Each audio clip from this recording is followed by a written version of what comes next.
Salut tout le monde, c'est Passion Fishing. Aujourd'hui on se retrouve pour une nouvelle vidéo. Encore une préparation d'ouverture, l'épisode 2. Du coup là on va vous faire des conseils et astuces par rapport à l'ouverture et notamment par rapport aux conditions. Vu que en général l'ouverture c'est pas facile. Les eaux sont froides, parfois très hautes et troubles. Alors on va vous donner nos conseils et quelles techniques utiliser dans ces conditions là. Du coup Baptiste, je te laisse commencer. Ok. Donc comme l'a dit James, en ouverture, si l'eau est trouble et haute, qu'il y a eu des grandes crues avant, je vous conseillerais plus d'utiliser les verres, tout ce qui est naturel, que par exemple des cuillères, parce que les cuillères vont moins se voir dans l'eau trouble et vont moins bien marcher. Donc voilà. Ensuite il y a aussi par contre si l'eau n'est pas trouble, et même si elle est haute, si elle n'est pas trouble, là vous pouvez utiliser cuillère et poisson en nageur. Vu que les truites auront mangé beaucoup de verre, vu que l'eau monte et que les verres tombent dans l'eau, les cuillères ça va pas être quelque chose qui vont les intéresser, ils vont être sur de l'alimentation et pas sur du territoire ou quoi que ce soit. Ils vont vouloir manger tout ce qui tombe dans l'eau, tout ce qu'on va rencontrer lors de ces crues. Mais par contre, comme l'a dit Baptiste, quand c'est des eaux claires et basses, les leurres, ça marche très bien. Même si elles sont hautes et claires, du moment qu'elle n'est pas trouble et qu'il n'y a pas eu de verre ou quoi que ce soit qui ont pu alimenter ces truites, et ben les cuillères, les leurres, c'est parfait quoi. Et après, sinon, à l'ouverture, nous les leurres qu'on va utiliser, si c'est comme ça va être les cuillères principalement, les poissons nageurs. Les poissons nageurs que tu as présenté dans la vidéo précédente. Et puis peut-être quelques leurres souples dans les endroits où il y a vraiment beaucoup d'eau assez profond, très doucement au fond de l'eau, vu qu'en début de saison, les eaux sont très troubles. Sont très troubles et froides souvent aussi. Du coup, faut utiliser les animations les plus lentes possibles.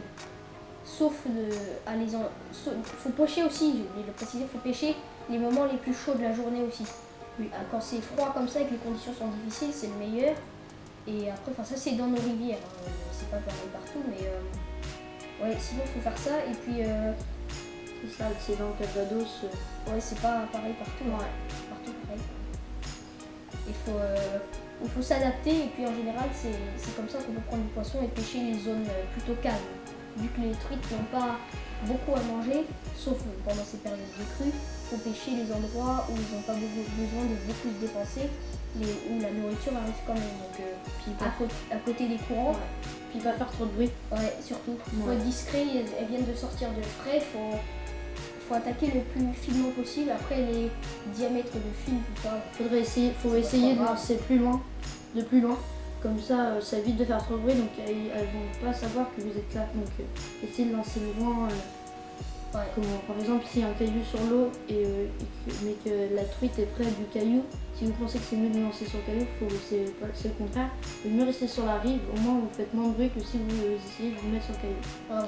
C'est ça, faut avoir une approche discrète à l'ouverture et pêcher pas forcément fin avec du petit fil, mais surtout pêcher discrètement et intelligemment. Utiliser les bonnes techniques au bon endroit et par rapport aux conditions. C'est le plus important. C'est ce qui m'est arrivé l'année dernière. J'avais trouvé une belle truite, on la voyait bien, l'eau était bien claire. J'ai voulu m'avancer pour essayer de mieux lancer, sauf que j'ai failli glisser et un caillou a bougé et elle est partie directement. Donc ça, t'as raison, il faut vraiment utiliser le décor et notre entourage pour se cacher et pêcher fin. Mais c'est surtout qu'en début de saison, les truites elles n'ont pas vu de leurre pendant 6 mois. Elles vont attaquer s'il y en a un qui est bien placé, mais il faut quand même pêcher fin. Oui. C'est le plus important, avoir les idées claires et un bon matos. Du bon matériel. On dit c'est vrai que le matériel c'est pas le pêcheur, mais si on a du matériel assez développé, ça va faciliter la pêche et notre manière de pêcher. Alors voilà. Je crois que c'est tout pour cette petite vidéo. En tout cas, il va y avoir une autre petite vidéo présentation de matériel, vu qu'on va recevoir d'autres bricoles d'ici l'ouverture, je pense. Puis bah oui, Voilà. avec tout ce que je vais avoir aussi encore. Ouais. Il y a du neuf qui va arriver, des PN, encore quelques petites cuillères, des rangements. Des poissons nageurs. Ouais. Moi, Un peu plus, quoi. je sais que je vais m'en acheter quelques-uns, peut-être un ou deux ou trois. Je sais pas, je vais voir. Mais je pense que t'es d'accord avec moi, cette année on va tester les poissons nageurs. Ouais, On plus va que essayer. l'année dernière, parce que j'en avais acheté quelques-uns, mais j'ai jamais vraiment utilisé vu que la cuillère ça marche. Puis voilà. Puis si on peut vous donner quelques conseils sur quelles sont les meilleures marques pour la pêche, vous pouvez nous dire en commentaire. On sait déjà les poissons nageurs, il y a Rapala, pour les cuillères, Capernon c'est pas mal. Ouais. Et si vous avez quelques conseils aussi par rapport à des poissons nageurs bas prix qui marchent bien, notamment bah, là les Rapala c'est bien. Et après j'ai entendu qu'il y avait le X-Rap qui marchait bien et Gunky Gamera que je vais avoir bientôt. Là, ça c'est un Rapala. Il faut, voilà, si vous avez des conseils à nous donner, n'hésitez pas à le mettre dans les commentaires et à nous conseiller par rapport à ça. Vu qu'on débute dans la pêche du poisson nageur, c'est bien d'avoir quelques conseils à propos de cela.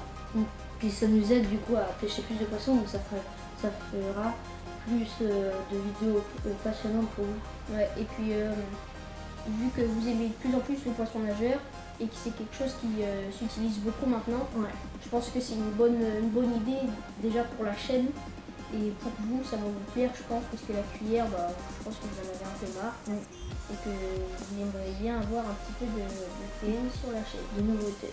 Ouais. Et puis bah voilà, continuez à nous suivre aussi puisqu'on est 175, 177 je crois. 177. Alors ça monte vite. Alors le pouce bleu, comme tu dis, c'est Pouce bleu. s'abonner et puis Pour laisser pouce bleu. ouais, le pouce bleu et puis commenter, Voilà. Donnez-nous quelques des conseils si vous voulez. des astuces et juste des encouragements, ça fait toujours plaisir. Ouais.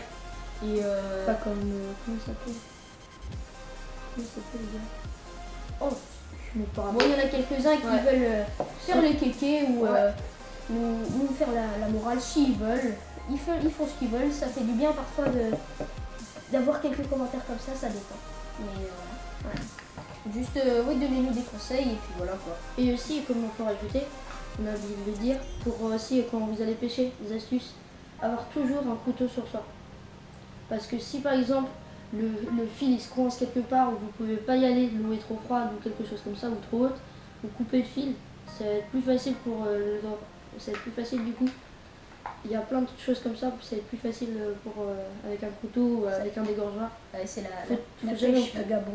ouais, faut jamais oublier ça. C'est important. Ouais, c'est la vraiment pince, très important. le plus important c'est la pince, le couteau et le voilà. talent. Et après voilà la technique et comment on se débrouille au bord de l'eau quoi.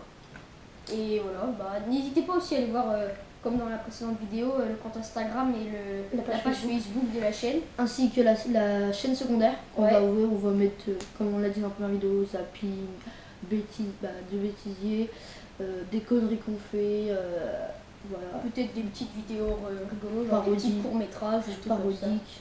Ouais. On va voir, la chaîne c'est Fishing Calvados.